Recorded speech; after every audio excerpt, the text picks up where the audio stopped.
It's so good to see each and every one of you tonight. If you would go ahead and take your Bibles and turn to Exodus chapter 15. Exodus chapter 15, we're going through the book of Exodus and looking at the journey of the children of Israel being led by Moses and God ultimately, of course, out of the land of Egypt, going towards the promised land. It's going to take us quite a while to get there.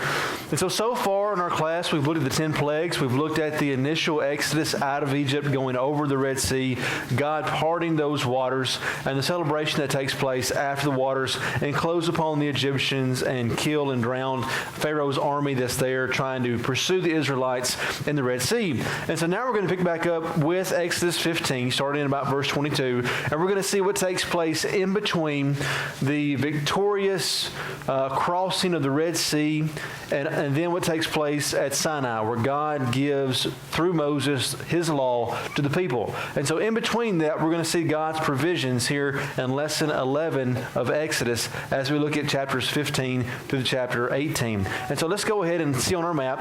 You can see here on this map the land of Egypt and the land of Sinai. You can see here the Exodus route, the traditional route that takes place. And that's what we're going to focus on, is that path from Egypt down to Mount Sinai, which is towards the bottom of that Sinai Peninsula right there. And so let's go ahead and let's look at verses 22 through 27 of our text. Exodus 15, 22 through 27.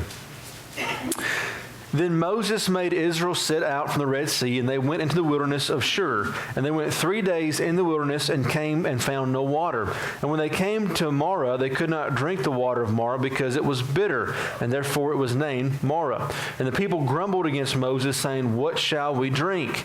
And he cried to the Lord, and the Lord showed him a log, and he threw it in the water, and the water became sweet. And the Lord made for them a statute and a rule, and there he tested them, saying, "If you will diligently listen to the voice of the Lord your God and do what is right in his eyes and give ear to his commandments and keep all of his statutes, I will put none of the diseases on you that I put on the Egyptians, for I am the Lord your healer." Then they came to Elim, where there was 12 springs of water and 70 palm trees, and they encamped there by the water. And so they leave the Red Sea, and they travel for how many days with no water? 3 days. And so I don't go 3 hours without water. So I could not imagine going 3 days without water. But they go 3 days without water, and they finally come to a body of water. Now think about, and you're faint-hearted, you've been traveling for 3 days, you're in the wilderness, there's no water, you come to some water, and you just feel this surge of energy, right? Because somebody says water, right? It's like, if you've ever run a marathon or been somewhere where you didn't think you could make it, we see the end and get a little boost, right? A little bit of confidence. You get to that water, and it's bitter, right? I don't know if it's sulfur water or what, but it's bitter and they can't drink it, right? And so they become upset. The people do. They lash out against Moses. One of the interesting things here, some of your translations say murmur, some say grumbled. This is going to take place 3 times in the book of Exodus, and it's going to happen in rapid succession. We're going to see it here in chapter 15, verse 24. We're going to see it in the next chapter, chapter 16, verse 2, and chapter 17, verse 3. And so during this 2-month time frame that it takes them to get from the Red Sea to get to Mount Sinai to receive God's law, the people are literally grumbling against Moses and God continually. I think we see this term. It's only 3 times we see it in Exodus, and yet it's boom, boom, boom. I think it's trying to show us in the text that this was indeed a stiff-necked people who were being led, kicking and screaming all the way to God's holy mountain. And so Moses, the Lord shows Moses a log or a tree. He takes that and he throws it into the water, and it miraculously makes it taste better. Interestingly enough, Elisha does something kind of similar with a body of water there. That takes place in 2 Kings chapter 2, verses 19 through 22, but he doesn't do it with a log. Does anybody know offhand what he does it with? What he heals the water with? Salt. That's exactly right. He throws salt in there and it heals the water. And so God it says God is testing them. And so God says that if you will listen to my statutes, if you will obey my commands, I will be your healer and I'm going to provide for you. That's what we see over the next 3 chapters is God's provisions for his people. They have left Egypt. And in Egypt, they were provided for. Yes, they were slaves, but they were provided for in terms of land, in terms of lodging, in terms of food. Now they're in the wilderness. Who's going to provide for them? God is trying to show the people of Israel that He is going to be their provider. That if they will look to Him, not to Moses or Aaron or to themselves, but if they will look to God, the one who's been able to do these 10 plagues in Egypt, the one who was able to part the Red Sea and deliver them from the hand of the Pharaoh's army, if they will look to Him as their provider, He's going to provide for them. And so He's testing them to see what they're going to do. When they face adversity in their life, how are they going to react? Where are they going to turn? What's their attitude going to be? And so God's testing them. Who's leading the children of Israel in the wilderness? God is, right? I mean, you can say Moses, and that's technically the right answer, right? But Moses is the leader, but who's really leading the path of the Israelites? It's God through the fire and the cloud, right? And so it ain't Moses who took a wrong turn and had 3 days without water. It's God. So God's taking them on a 3-day journey without water to show them, right, that what He's testing them. And then God, after that, leads them to Elim, where there's good water, 12 springs and 70 palm trees. It must have felt like a paradise compared to where they were. Marah means bitter. Interestingly enough, who changes her name to Marah in the Old Testament? Naomi, right? Ruth's mother-in-law, Naomi, right? She comes back from Moab, and they say, "Oh, Naomi, it's so good to see you." And she says, "Call me Marah, because the Lord has dealt bitterly with me," right? So Naomi is actually pulling from Exodus 15 for her name, which is kind of interesting. For the takeaway for us today, the Bible tells us in Philippians chapter 2, verse 4 to do all things without complaining or grumbling or murmuring in that passage. Sometimes God's going to test us in our life, right? James 1 says, "Count it all joy whenever you face trials, when you face tests." That produces, patience and perseverance, that we may become perfect or complete. And so God is going to test us in our life, and sometimes He wants to see what our attitude is going to be. When you face adversity in your life, how are you going to react? Are you going to be a spoiled brat because life is tough, like an Israelite in Exodus 15? Are you going to turn to God, realize that He's your ultimate source of your stability, your protection, your foundation, and cling closer to Him? Because we're all going to have our Marah, right? We're all going to have the point in life where we meet some sort of obstacle where we feel like we're beaten down, right? And we've got to make a decision how we're going to react. If we react in a way that is a poor attitude that lashes out against God, what it does is ultimately it shows a lack of maturity and spirituality in ourselves, right? When you face an obstacle, you can face that obstacle without complaining and trusting in God, or you can get upset and to lash out against God. Any comments or questions on our text here? You would think they would be happy. They're not slaves anymore. Yeah. But all they're doing is complaining. Yeah, and I think, and honestly, Ms. Susan, that's a great point, and I think that shows the power of attitude, right? You can have somebody with a poor attitude and give them stuff and give them stuff and give them stuff, and if they have a poor attitude, guess what? They ain't going to help, right? I mean, until they change their attitude, it don't matter, right? I mean, they've seen the 10 plagues for the past year in Egypt. They've seen the Red Sea happen 3 days ago. But on the adverse side of that, when you have somebody who has a positive attitude, think about the Apostle Paul, Philippians 2:4, right, who says, "Do all things without complaining." And then you get to the end of Philippians chapter, the end of that book in Philippians 4, and he says, "I can do all things through Christ who strengthens me," right? I've learned how to abound in any and every situation. Or you get somebody with a good personality attitude, no matter what life throws at them, they're positive, they're upbeat, they trust in God, they're okay. Caleb. But I think you could also draw an analogy to us. I mean, people can say that to us, "Hey, at least you're not a slave to sin anymore. Why are you sad about what's going on in the world and stuff?" But, it's hard to see the big picture a lot of times, and we can be short-sighted. I think that's an excellent point by Caleb. He was saying the same is true about us, and it shows our perspective, right? If we are momentarily focused, right, then those small things make a big deal to us, like we're saying, because we're saying the water's bitter. You're not slaves in Egypt anymore. But what Caleb is trying to say is, a lot of the times the things that make us upset on a daily basis, we could say, "Why are you complaining about X, Y, or Z? You're a Christian, right? I mean, heaven is your home, salvation." And that idea of being eternally focused or being momentarily focused. Oh man, it's extremely hard to do, right? I mean, it's, and you feel so bad, right? I mean, when you do have a moment of clarity and you look back and you think, man, that was dumb. Like, I got really upset over that flat tire. Like, really upset. You know what I'm saying? Because who doesn't get upset about a flat tire, right? But when you think about spending eternity in heaven with God, I mean, yeah, flat tire is a little annoying, but it's not that big of a deal. You know what I'm saying? And so it's easier said than done in that moment, right? But no, I think it's a perfect analogy for us today. Abraham, Habakkuk said it first, Paul reiterates it, just shall walk by faith. And if you think about it, Abraham, he just followed God. He was looking for whatever God was taking, and that was what he was looking for. He didn't know exactly where he was going. He was just trusting God. The people here, they physically have seen God pull them out of Egypt, take them across the Red Sea. And as you said, they complain here, that they complain at the river, they're signed that phrase here, you just let us out here to kill us here, right? Mm-hmm. And then there's not enough to drink here. And they're just going to argue and argue and argue. You go to the numbers and you see it's arguing. And the thing is God sometimes does this stuff because what he's trying to teach them is, you've got to trust in me. Mm-hmm. Don't trust in yourself, trust in me. Because there's too many times that's what our problem is. We put all of our trust in something other than God, our finances, our own abilities, or whatever.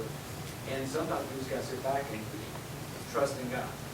And just know that God's got our best interest involved.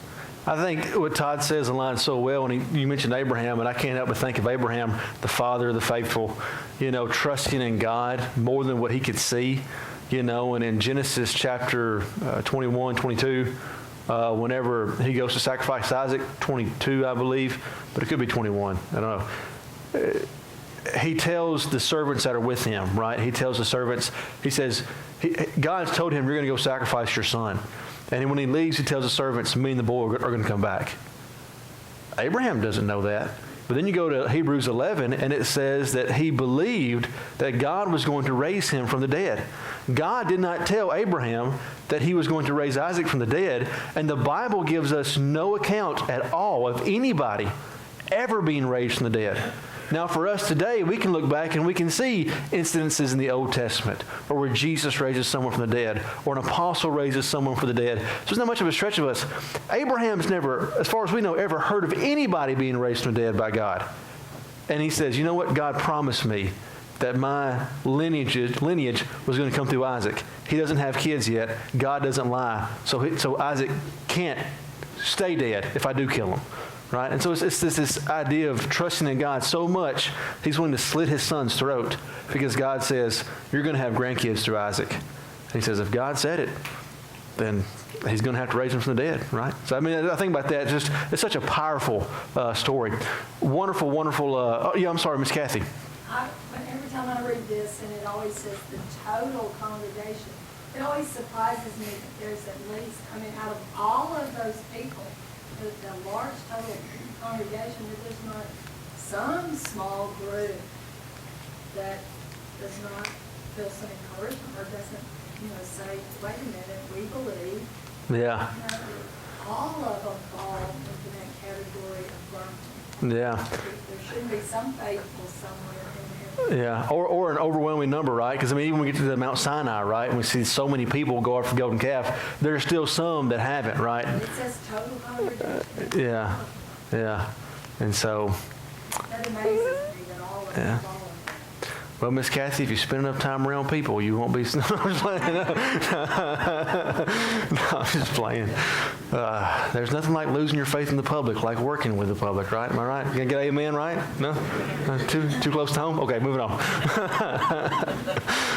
So this is just a depiction of, in Saudi Arabia, some water with some palm trees. This is what Elim would have looked like, but with 12 springs. Moving on to chapter 16, Manna, one of those stories that many of us are familiar with the Old Testament. We won't read that entire passage for time's sake, but we'll read a few. And so just take your Bibles and follow along with me. We're going to read verses 1 through 4 first. They set out from Elim, all the congregation of the people of Israel, and came to the wilderness of Sin, which is between Elim and Sinai, on the 15th day of the second month after they had departed from the land of Egypt. And the whole congregation of the people of Israel grumbled against Moses and Aaron in the wilderness. And the people of Israel said to them, What would that we would have died by the hand of the Lord in the land of Egypt, when we sat by the meat pots and ate the bread in full, for you have brought us out into the wilderness to kill this whole assembly with hunger. Then the Lord said to Moses, Behold, I am about to rain bread from heaven for you, and the people shall go out and gather a day's portion every day, that I may test them whether they will walk in my law or not. Let's bump down and look at verses 10 through 16. And as soon as Aaron spoke to the whole congregation of the people of Israel, they looked toward the wilderness, and behold, the glory of the Lord appeared in a cloud. And the Lord said to Moses, I have heard the grumbling of the people of Israel. Say to them, At twilight you shall eat meat, and in the morning you shall be filled with bread. Then you shall know that I am the Lord your God. In the evening quail came upon and covered the camp, and in the morning dew lay around the camp. And when the dew had gone up, there was on the face of the wilderness a fine flake-like thing, fine as frost, on the ground. When the people of Israel saw it, they said to one another, What is it? For they did not know what it was. And Moses said to them, It is the bread that the Lord has given to you to eat. This is what the Lord has commanded. Gather of it each of you as much as you can eat, and you shall take an omer according to the number of the persons in each one of you has in his tent. Now let's bump down and let's look at verses 27 through 30. On the seventh day, some of the people went out to gather, but they found none. And the Lord said to Moses, How long will you refuse to keep my commandments and my laws? See, the Lord has given you the Sabbath. Therefore, on the sixth day, he gives you bread for 2 days. Each of you remain in his place. Let no one go out of the place on the seventh day. So the people rested on the seventh day. And so here we can see in this chapter, the people are traveling and they are hungry, and they start to grumble against Moses. It has been 1 month since the Red Sea crossing. When it gives us that time reference there, it's been 1 month since the Passover. It's been 1 month since they have crossed the Red Sea. So they've been wandering for a month. And now they've got to where they've got no food. Right? They leave Egypt and they take bread, right? They don't take any yeast or some other bread. They take provisions, they take bread, they run out. They're hungry. So they start to grumble. We see that word again against Moses. But the text here tells us explicitly that not only are they grumbling against Moses, who are they grumbling against? God, right? If God has said something, let's just use it today's term. If God has said X is true, and I go to somebody and I say X is true, and they grumble against me, is it just me they're grumbling against? No, it's God, right? Because they're grumbling against what God has said, right? The same thing takes place today. So they're grumbling against Moses, and God says, the people have grumbled against me, right? So it's something for us to understand about the transmission of God's word. If we grumble against someone speaking the truth, then really we are grumbling against the originator of that truth, of course, who is God. And so they grumble against them. God tells Moses to tell Aaron, tell the people that they're about to see the glory of God. And so they assemble the people together and they see God's glory manifested in a cloud. One of the things we've talked about before, God's presence in a cloud is talked about several times throughout the Old Testament. When it led them out of Egypt, the thick cloud on Mount Sinai when the law was given, the cloud in the tabernacle, the temple, the transfiguration, and the ascension of Jesus. And so their actions and words were disrespectful to Moses and to God. Their ingratitude made them long for Egypt, and they accused Moses of leading them out there to die, which was a direct attack on Moses and God's provision for those people. And so God provides them meat that night. And what is it? Quail.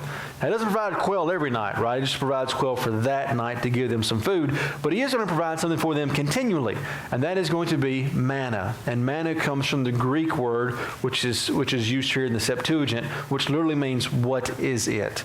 And the Bible tells us what it is, right? It is a bread-like substance. It's white, it's flaky, it covers the ground. God tells them they're supposed to collect an omer every day according to the people who are inside the house. They go, they collect it every day. They're to eat all of it, right? They're supposed to eat all of it, don't have anything left for the next day. Does everybody eat every single drop? There's always some, right? There's always some. So they don't eat it. God told them they had to eat it. The next day, what does it do? Spoils and breeds worms, right? God says, you go out every day, you collect an omer for each person, and you eat all of it. Every single one of you. Don't leave any. That's what I told you. Then he says, on the sixth day, right? On the sixth day, I'm going to give you a double portion, collect 2. It's not going to spoil.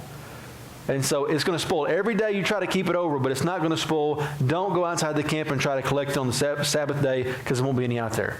Guess what happens? Anybody here teachers? People are like that. Why would people do that? They told them 6 times in this chapter. Nobody does that. Teachers are like, every day. Every day. Right? At least that's what my wife says. Some of you teachers in here are nodding, so I'm sure that's kind of universal across the board, right? And so, but that goes back. What did God say that was part of the manna was going to be? It was going to be a test to see what? They would obey His laws, right?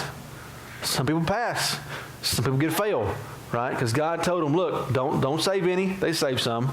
Don't go out on Saturday. They went out on Saturday, right? One of the interesting things is this is the first time we ever get the mention of a Sabbath in the Old Testament, right? Going back, it talks about God resting from His creation on the Sabbath, but this is the first time that we get an observance of the Sabbath at all in the Old Testament. And so that's going to be fleshed out in a few chapters whenever the law is given on Mount Sinai, where it talks about keeping the Sabbath and keeping it holy. But this is actually the first time where anyone observes the Sabbath. Isaac, Yes. One, it kind of makes sense because you can't, humans need to rest. I mean, they're walking it's not like they're just sitting inside. They'll camp for a while, but they're typically they're moving the whole time.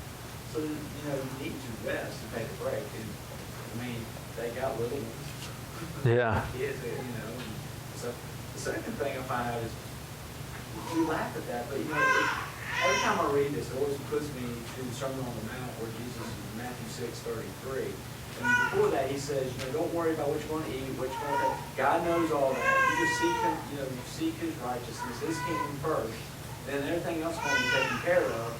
And then following after he says, and don't worry, just worry about today. Tomorrow has enough stuff to worry about. Tomorrow, just worry about today. Don't borrow from tomorrow. And it's almost like that's what God's trying to teach us. Just trust in Me. Yeah. Just worry about today, and don't worry about tomorrow. No, I think what you said, what God is trying to do, but trust in Me, right? I think that's what we see in 15, 16, 17, 18. I think that's the thing that keeps coming each time. Just trust in Me. And you see this, the Israelites are having a hard time just fully giving themselves over to God. But so do we, right? So do we. We can give Him some, right? But that fully trusting in Him, to follow what He has to say in everything in our lives, right? We can talk about the Israelites, but, a lot of us, have hiccups as well, completely falling and let Him take control. And so with the manna, God tells Moses in this passage to take an omer and to keep it in the tabernacle, which obviously happens after the tabernacle is made. They put it in a gold jar. Hebrews 9:4 tells us that. One interesting thing here, an omer is only used here in Exodus 16. It's the only time this measurement is ever used in the Bible. It's mentioned here several times. It's about 2 quarts. The only way that we know that is because at the end of this chapter, it actually talks about what an omer is, right? It says it's 1/10 of an ephah. And so verse 36 says an omer is 1/10 of a part of an ephah. And so this is the only chapter where this measurement is actually given, which is kind of interesting when you think about that. The people failed the test in God 2 ways, not eating all of it and then trying to collect some on the Sabbath. It was called manna. It was from the morning dew. It was a white flaky substance that was fine as frost. It dissolved in the sun, right? So if you slept in, didn't go up and get any food, then you didn't eat. It was like coriander seed. The taste was like wafers made with honey. And this is some coriander, and this is coriander, and this is the powdery substance. So it would be kind of like this. They ate this for 40 years. And so the application for us is we need to learn to depend and to trust on God, to obey God both for the good and for the individual. Part of the Old Testament tells us that when individuals sin and transgress God's law, it affects the entire congregation, right? Same is true for us today. When some people sin and transgress God's law, it's infectious, right? Sin spreads, and so the same thing takes place here. We're going to see numerous times in the Bible where the sins of others cause effects on other individuals in a negative way. Third thing is to appreciate the value of regular, diligent work. God has given us tasks to do. Part of that is diligent work. Paul says, let the man who doesn't work shouldn't eat, right? And so there's dignity in work, and God instills that into the people by making them get up each morning and collect their own food. One interesting thing is Jesus is our manna. He's our bread from heaven. John 6:32, He is the true bread of heaven, given to God by us to supply all of our needs. And so kind of interesting parallel there. Any questions or comments on chapter 16? No? All right, 17. Let's go ahead and let's read verses 1 through 7 of chapter 17. I tell you what, for time's sake, we're not going to do that, but we'll talk about it, okay? So here we have another issue with water. So the people of Israel, after the manna takes place, they're walking, and there's no water, and the people grumble and quarrel. So now we have an additional word. They grumble and quarrel against Moses, and it seems like it's getting more intense each time. And so instead of the Israelites trusting God the more each time something happens, it seems like the intensity is raising because Moses turns to God and says, I've been leading these people for 2 months. The text tells us now it's been 2 months. So I've been leading these people for 2 months and I'm done. Like they're fixing to stone me, you know. And so Moses is like, these people are so mad, they're about to stone me to death and I've just about had it. Right? And so God tells Moses that he needs to go to the rock of Horeb with the elders of Israel, with the staff of God, to strike the rock and the waters will come forth. And so he travels probably up at the camp to a large rock. He takes his staff, he hits the rock, waters come forth, and the water's able to feed Israel. Now, how many people do we say Israel had? Maybe 2 million, 1.5, 2 million, right? Not including livestock. So a lot of water, right? I mean, it's a pretty good sized amount of water for all those people to be satisfied. Paul likens the rock to Christ in 1 Corinthians chapter 10, verse 4. And so any questions or comments on chapter 17, verses 1 through 7?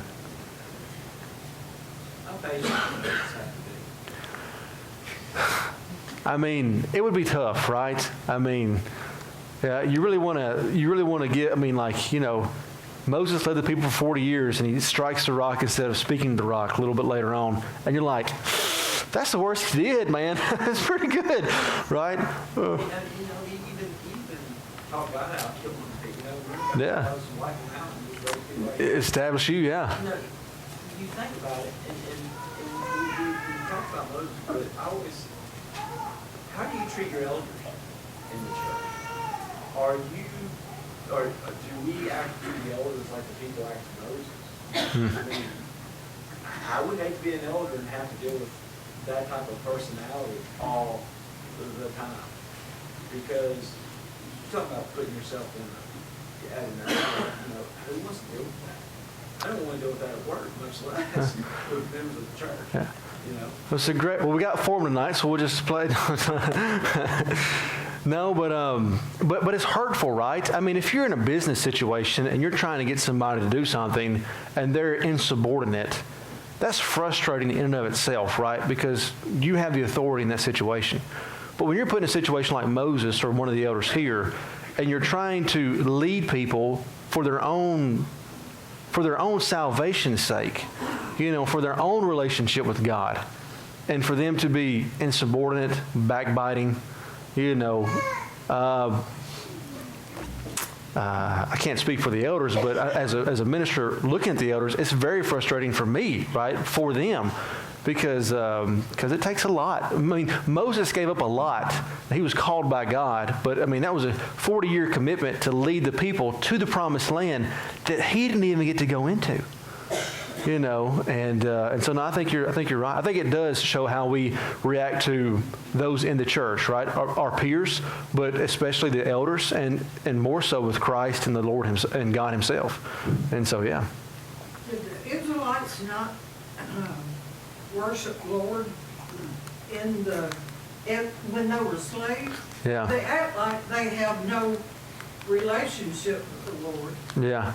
Honestly, I mean, the text doesn't tell us much, but they were probably worshiping Egyptian gods in Egypt. Now, maybe they were, maybe they weren't. That's just Isaac's call. But boy, when they get into Canaan, I mean, it don't take... They're out of Egypt for 2 months before they build the golden calf. I mean, it ain't like they're in there for 39 years and they're tired of wandering. They're upset at Moses. They're like, you know what? We've been doing this thing for 39 years, and He promised we're going to the promised land. We're building a golden calf. 2 months. 2 months. Well, actually, it's 40 days. Well, 3 months. Yeah, because it's 40 days. Yeah. But Moses just delivered the law. Yeah. And then He went up 40 days Yeah. and said, oh, you're not going to You're right. 3 months, right? So, I mean, it's 3 months. It's like, so I don't know. You know, I'm looking at the way the way the Israelites act, I'd have to, I'm not in they were the astute worshipers of Yahweh while in Egyptian captivity. I would say not. When we talk about how patient Moses was, think about how patient God was. Yeah. 3 days after he's delivered from the Egyptian army through a miracle of the Red Sea, 3 days later they're grumbling. A short time after that they're grumbling again. I mean, that would be the hard part for me. I mean, I would have been to the striking a lot quicker than God got there. People say the God of grace is not in the Old Testament. You see in the Old Testament this vindictive God who's just hateful, willing to just snap people all the time. It's like, have you read Exodus and Numbers? Like how many second chance, third chance, fourth? I mean, you know, this idea of Dude, like just striking the Egyptians over and over again, like would have been nothing else for him to just, all right, I'm going to just strike y'all too. It's like, you know, there's no God of grace in the Old Testament. It's like, no, you heard your freshman philosophy teach you that at school, and you just bought a hook, line, and sinker, right? Because like you were saying, I mean, time and time again, the patience he's exuding with these individuals. You see that still today if you let all the grocery stores run out of food. Oh yeah, I mean, we make fun of them, but I mean, if you let everybody go 3 days without water, and they'll be burning the Marshall County utility building down, right? You know, yes. We have the whole story here. You know, most of us can tell you the story of what happened with Moses taking, the Israelites out. And every time we get to this point and they start grumbling and building golden calf, I mean, being hangry, I guess. Yeah. We all sitting here thinking, man, y'all are foolish. Like, look what you just escaped. And we know what happens at the end. We know where they're headed to.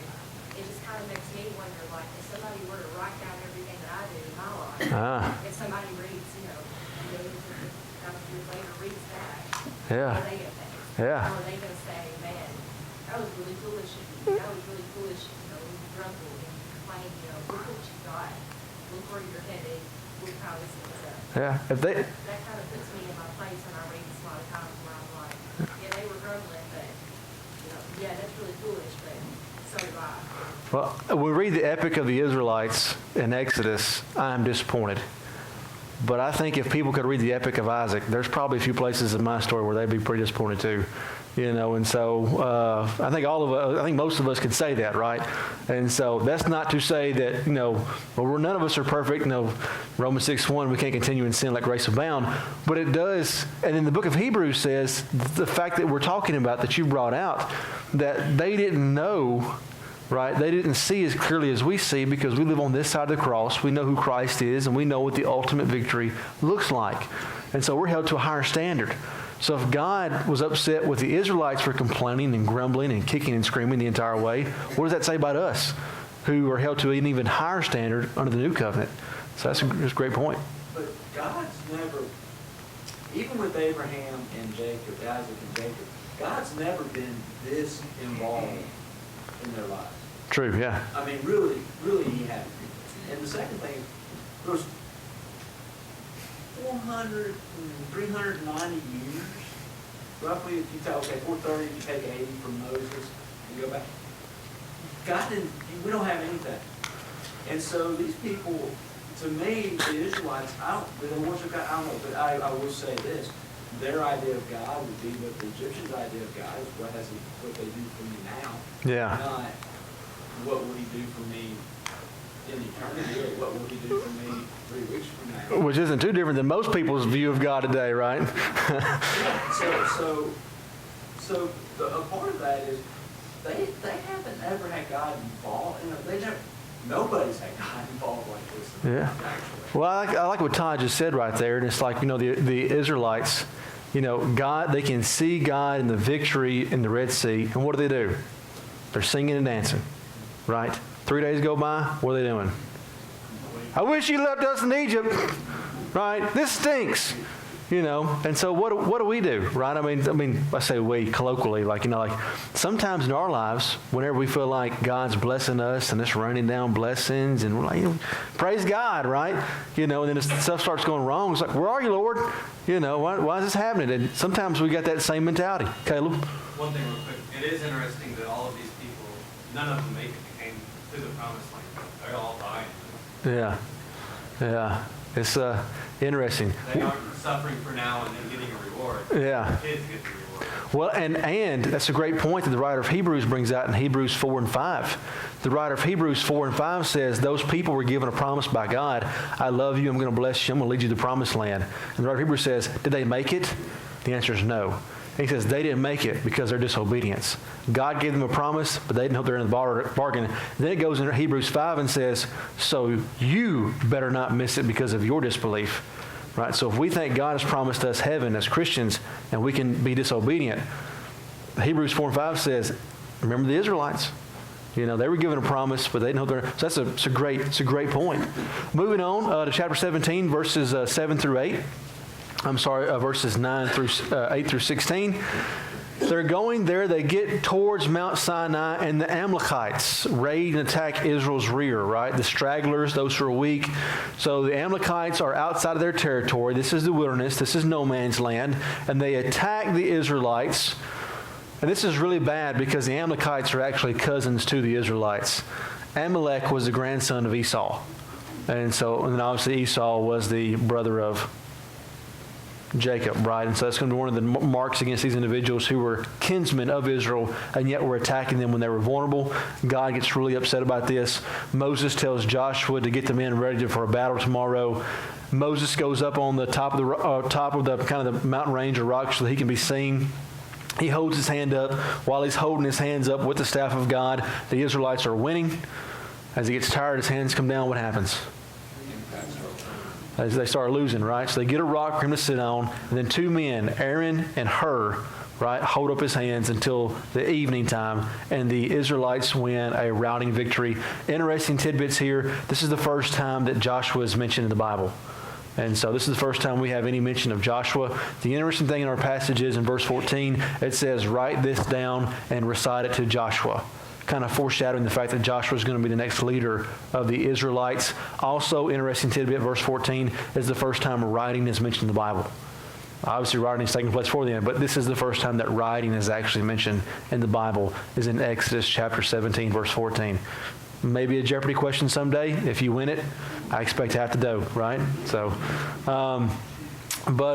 anybody ever seen Ben-Hur?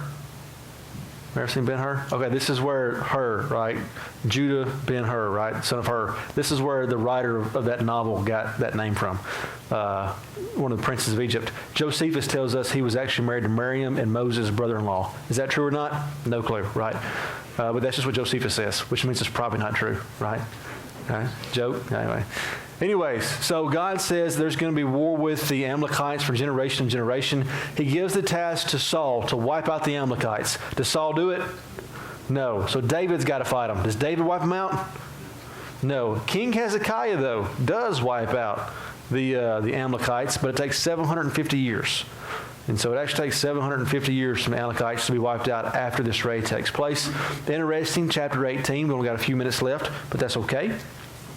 Some applications about this text. When we grumble and complain against our current circumstances, we're complaining and grumbling against God. We're doubting that He is with us and fulfilling His promise to provide for us. We need to be hand holders in the church, people who are willing to help in whatever capacity they can, right? Not everybody can be Moses with the staff of God, but we can be somebody standing beside somebody holding that hand, right? So we need to have hand holders in the church. And sometimes it depends on what the situation is. You may be the guy with the staff one day, and you may be another day, you may be the guy holding up the hand, right? It just depends on what it is. Chapter 18, we won't read that passage. But in Exodus 18, verses 1 through 21, Jethro hears that Moses and them have made it to Sinai, or close to Sinai. So he comes with Zipporah and his two sons. They go and he says, I've heard all these wonderful things that God has done for you. And then Jethro makes a sacrifice to the Lord. He says, now I know that He is greater than all their gods. And then he sees Moses sitting from the morning to the evening, taking the judicial questions of the people. And Jethro says, man, this is a really bad system because you've got an entire nation of people coming to you. It's tough on you and it's tough on them. You need to break this stuff up with chiefs of thousands, hundreds, fifties, and tens if God is willing. And so Moses thinks about it, and that's what he does. And so one of the takeaways for this is to listen with ideas with humility, and then also look for help. Don't do it alone. We can see throughout the Old Testament that the descendants of Jethro, the Kenites, are mentioned several times. They have a good relationship with the children of Israel. In fact, we're told that even some of them stayed with the Israelites as they entered into the Promised Land. Any questions or comments on Exodus 18 in that chapter? No? All right. And so as we conclude, some takeaways for us. We've talked about some so far. Number one, God provides. Right? God is the ultimate source of provision in our lives. The Apostle Paul would say in Acts 17, it's through him that we live, move, and have our very being. Right? The fact that the molecules in your body are together right now is because God wills it. And when God doesn't will it, this earth will melt to its core. Right? The only reason you are alive right now is because of God's provisions. So you can't take a breath without Him allowing it to be so. Do you grumble against God? Do you grumble against God when life is tough? Do you grumble against God when you don't get what you want? Do you grumble against God when you feel like you don't get what you deserve? I don't know about you, but there have been times in my life where I have grumbled and complained, and therefore I've grumbled and complained against God. Philippians 2:4 says I've got to check myself lest I be like one of the ungrateful Israelites. If we have an attitude of ungratefulness, it shows that we have something lacking in our spirituality. Because like what Caleb was saying earlier, if we have the right understanding of Christ, His death, His resurrection, the fact that His resurrection ensures that if we're faithful that we have the resurrection of life, I mean, there's no reason on earth for us to have ingratitude in our beings at all, no matter what the situation is. Number 3, the importance of diligence and work. Working is beneficial to ourselves, but also is God-honoring. It's taught in the Old Testament and the New Testament. Part of the collection of manna on a daily basis was teaching the Israelites to work. Right? Yes, I'm going to provide for you, but you're going to have to get up in the morning and go collect it. I mean, it's going to be there, and you can trust me it's going to be there. But you can also trust if you lay in that bed and the sun comes out, you ain't getting no bread today. Right? And so I'll provide for you, but you got to get up off the cot and go get it. Right? And so the same is true for us today. Number 4, being a hand holder is oftentimes overlooked in the church, and yet the Israelites would not have been victorious without Aaron and without Hur. In the church, we need hand holders, whatever the capacity that may be in. Any other questions, comments, or applications that you have before we close? No? Dear Heavenly Father, we're so thankful for all of life's blessings. We're so thankful for the opportunity we've had tonight to come together and to study your word. Dear Heavenly Father, please help us to learn to trust you and trust in the provisions that you have given to us. Help us to look to you and your mercy and your grace as the foundation points of our lives, that we live in such a way that whether Satan or man or sin or disease cannot touch us, and the hope that we have of heaven through your Son. Dear Heavenly Father, please help us as Christians to be the most gracious people who are forever thankful for the sacrifice that you sent through your Son, that we might have the hope of eternal life, and help us to live in such a way that gratitude and that hopefulness is seen by others, and that they can be curious about what it is that gives us that type of outlook on life, and that we can help to lead them and teach them what the Bible has to say about salvation through Christ Jesus, your Son.